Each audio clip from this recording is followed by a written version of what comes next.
You're about to graduate. If you had to go back and give that Naval advice, you're already hooked on reading, so that seems to be covered. What advice would you give yourself?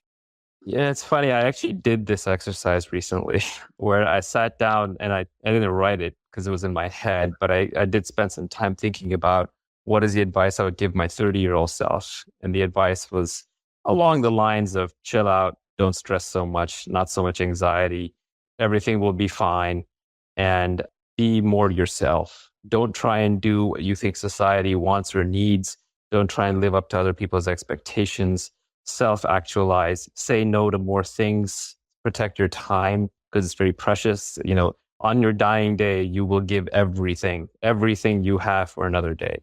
Yeah. So the discount rate, the marginal value of that extra day just goes up as you get older.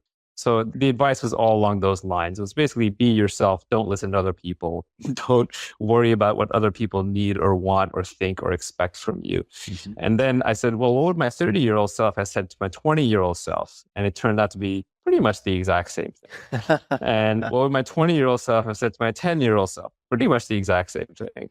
So I think my 50-year-old self is going to say, chill out, relax, don't stress so much, live in the moment. It'll all be all right. Less fear, more love.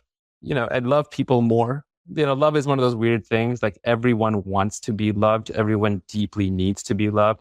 It's not something you can buy. No amount of money or power will bring you true unconditional love.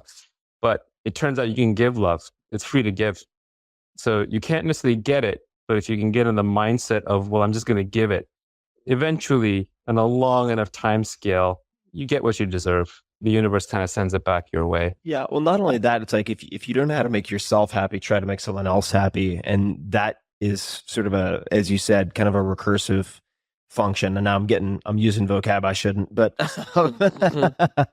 it's a virtuous cycle. Charlie Munger, who's Warren Buffett's partner at Berkshire Hathaway, and just a brilliant older gentleman, his speeches are collected in Poor Charlie's Almanac, and they're worth reading. But he was asked at one of the Berkshire Hathaway annual meetings, someone basically asked him along the lines of like, how do I find a worthy mate? And he said, be worthy of a worthy mate.